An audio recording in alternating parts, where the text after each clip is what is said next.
Pemirsa, tuntutan pidana yang disampaikan oleh Jaksa Penuntut Umum atau JPU terhadap kelima terdakwa kasus dugaan pembunuhan berencana atas Nofriansyah Yosua Huta Barat menuai beragam tanggapan. Khususnya untuk Eliezer, tuntutan 12 tahun penjara ini dianggap membuat nelangsa sang justice kolaborator. LPSK juga pasang badan dan meminta jaksa untuk merevisi tuntutan tersebut. Sementara itu, Kejaksaan Agung mengatakan tuntutan itu sudah benar dan tidak perlu direvisi. Dan banyak pihak khawatir tuntutan bagi Eliezer ini bisa jadi sebuah presiden buruk bagi seorang justice kolaborator dan dikhawatirkan membuat orang enggan buka suara atas kejahatan yang terjadi. Kita akan bahas lebih dalam bersama dengan Edwin Partogi Pasaribu selaku Wakil Ketua LPSK, Albert Aris selaku pakar hukum pidana, dan Roy Pudihang Lumiu selaku paman Richard Eliezer. Selamat malam Bapak-Bapak, saya sapa terlebih dahulu. Selamat malam. Baik, terima kasih telah bersama atau meluangkan waktu bersama kami dalam MNC News Prime malam hari. Tapi sebelum kita mulai dialognya Bapak-Bapak, saya akan disclaimer terlebih dahulu. Monggo tanpa harus menunggu komando dari saya jika ada yang ingin menanggapi tanggapan atau pernyataan dari narasumber lainnya, tidak usah menunggu saya, langsung saja bisa tanggapi. Kita seperti lagi ngobrol bersama seperti itu ya. Baik, saya akan ke Pak Edwin terlebih dahulu. Pak Edwin, dari pihak Kejaksaan Agung sendiri sudah mengatakan menolak permintaan revisi dari LPSK untuk tuntutan bagi Richard Eliezer. Dari LPSK sendiri apakah sudah atau langkah hukum apa lagi yang akan dilakukan? Ya, itu kan usulan ya. Kalau diterima atau ditolak sepenuhnya kepada yang berwenang. Hanya kan kita melihat bahwa ketika tuntutan itu dibacakan, reaksi pengunjung itu kan seperti mempresentasikan juga terusiknya rasa keadilan masyarakat, bahwa kita hidup dalam masyarakat yang menghargai kejujuran. Kejujuran itulah yang membuat kasus ini ketika proses penyidikan setelah sebulan baru terungkap ya. Dan kemudian hal ini juga ditunjukkan oleh Richard ketika memberikan keterangan di persidangan. Kita tidak pernah mendengar bahwa Richard dikatakan berbohong oleh jaksa, oleh hakim. Kita tidak mendengar Richard dikatakan berbelit-belit oleh jaksa, oleh hakim. Dan penerima manfaat dari keterangan Richard adalah hakim dan jaksa. Dan secara umum adalah masyarakat yang memang sangat besar antusiasnya mengikuti perkembangan perkara ini. Jadi masyarakat juga terpuaskan dengan keberadaan Richard sebagai justice collaborator. Nah, karena itu kemudian kami mengusulkan hal tersebut karena ada rasa keadilan publik sepertinya yang terusik ya, sekalipun juga kalau apabila kita memperhatikan ekspresi dari jaksa penuntut umum ketika sampai di bagian tuntutan itu nampak sekali secara psikologis, nampaknya DPU-nya sendiri juga berat untuk mengucapkannya ya, seperti akan menangis begitu. Jadi ada disparitas antara peran pengungkap perkara dan tuntutan itu yang menurut kami jadi suatu hal yang unik ya. Di sisi lain dalam tuntutan itu Mbak Fandi disebutkan bahwa hal yang meringankan adalah karena Baradae itu mendapatkan rekomendasi sebagai justice collaborator oleh LPSK. Namun hal yang meringankan tersebut yang disampaikan dalam tuntutan tersebut tidak diikuti dengan dengan ketentuan dalam undang-undang di Undang-Undang Perlindungan Korban Undang-Undang 31 2014 yang sudah memberikan ketentuan penjatuhan pidana ringan kepada justice collaborator atau saksi pelaku yang bekerjasama. Seharusnya kan sekalipun kita belum masuk pada tahap vonis, tetapi pemindahan ringan itu kan seharusnya juga tergambar dari tuntutan yang disampaikan oleh jaksa. Setidaknya saja kalau dalam vonis itu dia yang paling ringan di antara terdakwa lainnya. Kalau kita lihat di tuntutan itu kan belum menunjukkan bahwa Baradae yang paling ringan di antara tiga terdakwa lainnya yang juga sudah dituntut oleh jaksa. Demikian Mbak Fani. Kuat Maruf dan juga Ricky Rizal begitu. Tapi sedikit mungkin Pak Edwin, apakah dari Richard Eliezer sendiri sempat memberikan tanggapan atau komentar terkait dengan tuntutan yang ditimpakan kepadanya? Ya tentu tuntutan itu secara psikis tentu memberikan pukulan pada psikis Baradae. Ya, sempat nangis kemarin saya lihat ya di persidangan.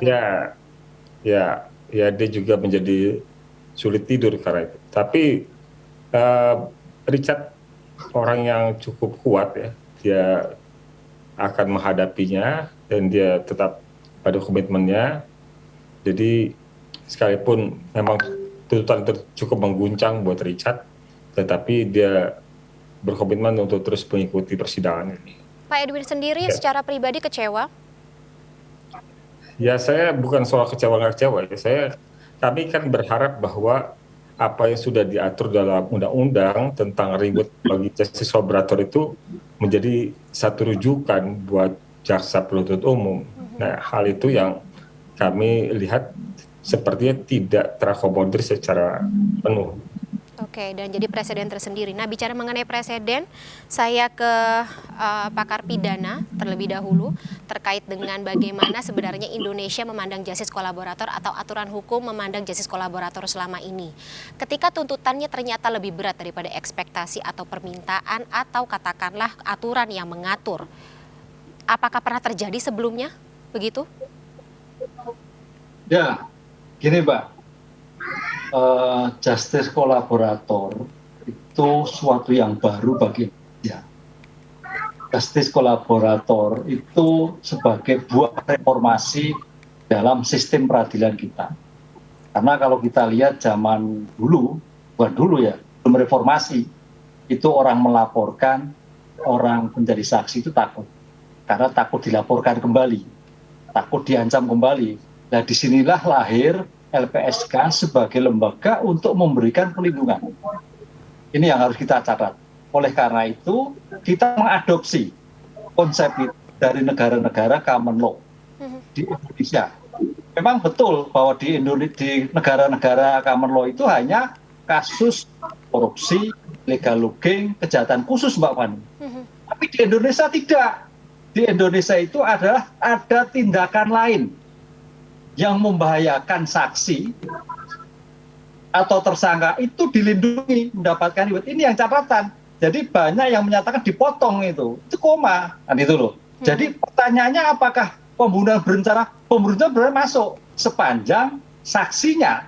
Jadi bukan pembunuhan berencana Mbak. Saksinya adalah mendapatkan suatu ancaman terpojok. Artinya apa? Indonesia itu mengadopsi semua tindak pidana yang berkaitan seorang saksi mendapat ancaman, mendapatkan pelindungan. Ini yang harus kita luruskan. Nah, itu yang pertama. Oleh karena itu, dalam praktek persidangan yang terjadi saat ini, memang dilematis, karena suatu yang baru. Jadi banyak tafsir-tafsir yang kadang-kadang kurang pas. Seperti halnya kemarin, kalau kita lihat tuntutannya, dia menyatakan justice kolaborator, tapi kok sebagai pelaku utama. Itu nggak nyambung. Nggak pas ya? Nggak pas. Kalau justice kolaborator itu adalah pelaku yang paling ringan. Itu loh. Kalau pelaku utama bukan justice kolaborator, kenapa nggak ditolak aja sekalian awal? Ini bicara konsep. Saya nggak melihat konsep yang terjadi dalam undang-undang yang kemarin juga disampaikan di dalam tuntutannya. Kalau itu kemarin akhirnya ada penyampaian dari penuntut umum berpandangan dari FS, ya bisa kalau kita lihat FS karena memang lebih ringan kan itu. Tapi sebagai masih konteks berkeras, Prof. Jampidum sendiri tadi mengatakan dalam konversinya gitu berkeras bahwa walaupun statusnya sebagai justice kolaborator, Richard Eliezer ini adalah eksekutornya gitu. Kalau tidak ada eksekutor maka tidak terjadilah pembunuhan berencana. Hence 12 tahun penjara. Berarti bukan GC dong. Kalau Bapak ini itu harus monggo Prof Ibnu terlebih dahulu ya. Nanti izin Pak Edwin, soalnya belum selesai penjelasannya gimana, Prof? Bukan GC itu bukan pelaku utama. Kita kembali pada doktrinnya, GC adalah pelaku yang paling ringan. Aturannya seperti itu. Itu kata kuncinya seperti itu. Ya, jadi kalau utama bukan GC. Kenapa sih dulu tidak ditolak? Jadi harus bedakan antara formil material. Saya takutnya hari ini secara formil GC materialnya tidak. Karena masih ada perdebatan antara utama, antara yang menguak dan sebagainya, begitu. Nah, Iki, sebelum saya ke Bang Roy, Pak Edwin, ini material ya katakanlah ada perbedaan antara syarat formil dan juga material GC dalam persidangan. Kira-kira ini akan jadi materi permintaan dari LPSK juga kepada JPU ke depan atau untuk ke majelis hakim sendiri? Ya tentu kami sudah berkomunikasi ya dengan pengadilan di awal dan juga termasuk komunikasi kami juga dengan JPU dalam persidangan juga ada. Kalau tadi disampaikan bahwa siswa barat itu bukan pelaku utama, memang benar, itu syarat yang memang sudah disembunyikan oleh undang-undang. Jadi salah satu syaratnya bukan pelaku utama. Jadi kalau kemudian misalnya dalam keterangan pers Kejaksaan Agung bilang bahwa Baradae pelaku utama, ya itu jadi kontraproduktif. Kenapa pelaku utama kemudian rekomendasi JC yang diterima? Ya. Jadi itu yang menurut kami salah satu hal yang unik juga dalam tuntutan tersebut ya. Jadi seolah-olah bahwa memang sejak awal atau dikonstruksikan bahwa antara E dan FS ini sama kelasnya. Kalau dalam pelaku utama kan bisa saja lebih dari satu. Benar. Tetapi sejak awal kan kami berkoordinasi dengan penyidik. Ketika penyidik menetapkan status tersangka segala macam itu kami tanya apakah Richard adalah pelaku utama atau bukan. Ya, kata penyidiknya bukan pelaku utama. Kalau bukan pelaku utama tentu dia masuk kategori untuk bisa dijadikan JC. Nah, itu yang kami juga kemudian tanya ya, kalau kenapa kemudian ada kesenjangan antara suasana batin dari JPU yang ada di persidangan dengan tuntutannya. Ya sepertinya memang dalam prakteknya tidak sepenuhnya tuntutan itu ditentukan oleh JPU itu sendiri, tapi secara struktural ditentukan oleh jabatan struktural yang ada di kejaksaan. Demikian, Bapak. Berarti dari LPSK sendiri semacam ada asumsi sementara, bukan asumsi sih, mungkin perspektif sementara terkait dengan bagaimana tuntutan ini atau apa yang mendasari tuntutan ini menjadi 12 tahun atas Richard Eliezer. Kalau begitu saya ke Bang Roy Pudihang. Bang Roy, kita mengetahui tuntutan sudah ditetapkan atau sudah dinyatakan oleh JPU. Dari keluarga sendiri, saya ingin tahu ketika mendengar kemarin tuntutan dijatuhkan kepada ponakan Anda, Richard Eliezer, 12 tahun penjara. Bagaimana? Selamat malam, Bapak-Bapak. Malam. Malam, Pak Roy.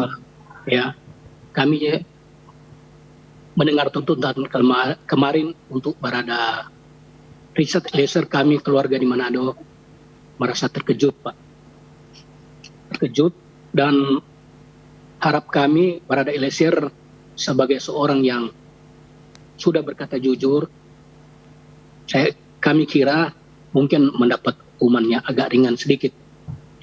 Tapi saya mewakili keluarga besar Richard Eliezer yang ada di Manado juga, pertama, tetap berterima kasih kepada Bapak dari LPSK, termasuk Pak Wakil Ketua LPSK yang selalu mendampingi Barada Eliezer dalam masalah yang terjadi saat ini.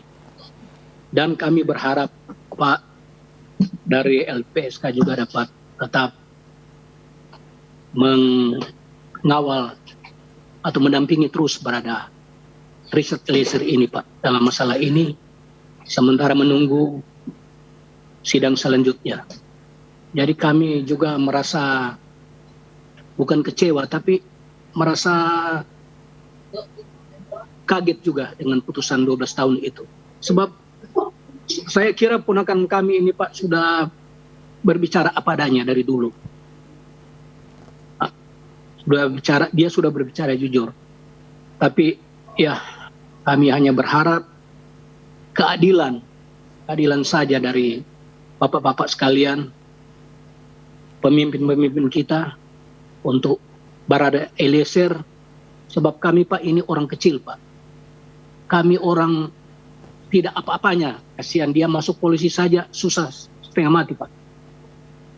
Iya, kami orang kecil, jadi kami memohon kiranya ada keadilan hukum untuk ponakan kami. Dia itu kan, Pak, tidak sampai hati dia mungkin mau melakukan sesuatu begini. Tapi itulah, Pak, kami cuma memohon kepada bapak-bapak, hakim, atau juga Pak Jasa, juga kepada Bapak Roni Talapesi sebagai pengacara Barada Eliezer, kayaknya terus dapat juga mengawal, membimbing ponakan kami ini. Dan juga kami berterima kasih juga Pak kepada media-media massa yang selalu memberikan support, meliput kepada ponakan kami. Dan kami minta Pak untuk Barada Eliezer yang sekarang ada di tahanan Barreskrim sebagai keluarga besar kami di Manado, mohon kepada Barada Eliezer tetap kuat dan tetap sehat dan banyak berdoa dalam lindungan Tuhan. Terima kasih. Bang Roy. Ya. Bang Roy, saya ingin tanya dari kacamata Anda dan juga keluarga, dengan tuntutan 12 tahun penjara kepada keponakan Anda ini, apakah Anda juga melihat mungkin hukum tumpul ke atas, tajam ke bawah? Tidak adil bagi orang kecil, rakyat? Ya, Bu. Sementara saat ini kan kami sementara menunggu putusan yang dari Pak Hakim. Sebab Hakim adalah Tuhan yang ada di dunia ini. Jadi kami memohon, kami juga berharap hukum yang seadil-adilnya untuk ponakan kami ini. Kalau memang saat ini dia bersalah, kalau dia bersalah melakukan penembakan, ya kami keluarga besar di Manado minta maaf. Ya, kalau untuk hukum yang tajam ke bawah tumpul ke atas, itu kami mohon kayaknya hukum yang ada di Indonesia tidak begitu. Ya. Baik. Bang Roy, Pak Edwin Partogi dan juga Prof. Hipnu, kita akan jeda sesaat ya. Kita akan gali lebih dalam lagi di segmen berikut. MNC News Prime akan jeda sesaat pemirsa, tetaplah bersama kami.